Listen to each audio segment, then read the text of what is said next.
ఓం నమ శివాయ శంభో శంకర హర హర మహాదేవ. ఓం నమ శివాయ నమో నమః.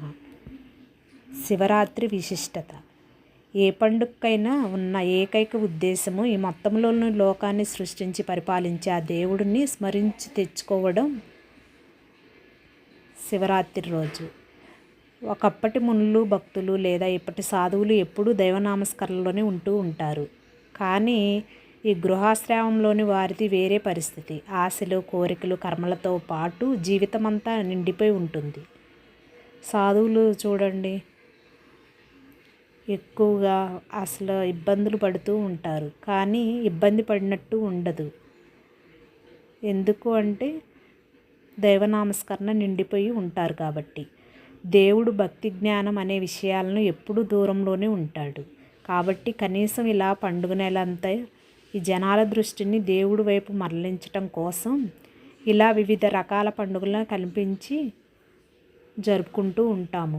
పండగ వచ్చిందంటే చాలా సంతోషంగా జరుపుకుంటూ ఉంటాము. మహాశివరాత్రి అంటే మరీ బాగా ఎక్కువగా చేసుకుంటూ ఉంటాము. అసలు శివరాత్రి విశిష్టత ఏమిటి? శివరాత్రి రోజు లింగోద్భవం ఆవిర్భవించిన రోజు అన్నమాట. లింగాకారం ఆవిర్భవించిన రోజండి శివరాత్రి రోజు. శివరాత్రి రోజే శివయ్య పార్వతి కళ్యాణం కూడా చేస్తారు. సాయంత్రము జాగరణ చేయడం చాలా మంచిది. శివరాత్రి రోజు ఉపవాసాలు ఉండటం కూడా చాలా మంచిది. శివరాత్రి రోజు ఆయిల్ ఫుడ్ తినుకోకుండా ఉండటము చాలా మంచిదండి. ఉపవాస దీక్షలో ఉంటే చాలా మంచి జరుగుతుందని నమ్మకం అన్నమాట. సో శివరాత్రి రోజు ఇంకా చేయవలసినవి చాలా ఉంటాయండి. జాగరణ చేసి పగలంతా ఉపవాసం ఉండి నైటు జాగరణ చేసి కార్తీక పురాణము, భగవద్గీత ఇలాంటివన్నీ కూడా చదువుకోవడం చాలా మంచిది. కల్పవృక్ష వాహనం. కల్పవృక్ష వాహనం గురించి కొంచెం చెప్తానండి.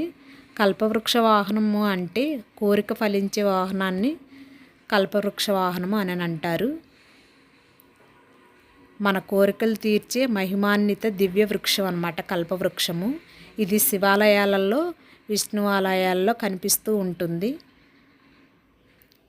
విష్ణువుని అవిసి పూలతోటి, తులసి దళాలతోటి, తుమ్మి పూలతోటి పూజిస్తే చాలా మంచిదండి. శివరాత్రి రోజు శివాలయానికి కానీ విష్ణు ఆలయానికి కానీ వెళ్ళొచ్చు. శివాలయంలోకి వెళ్ళి మన కోరికలు చెప్పుకుంటే నెరవేరుతాయని నమ్మకం అండి. శివరాత్రి రోజు లింగాకారం ఆవిర్భవించిన రోజు కాబట్టి శివపార్వతుల కళ్యాణం అనేది జరిపిస్తూ ఉంటారు. కళ్యాణానికి కూడా వెళ్ళొచ్చు, చాలా మంచిది.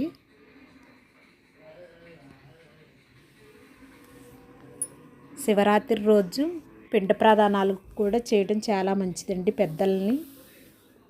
పెద్దలకి పిండ ప్రదానాలు కూడా చేయడం చాలా మంచిది.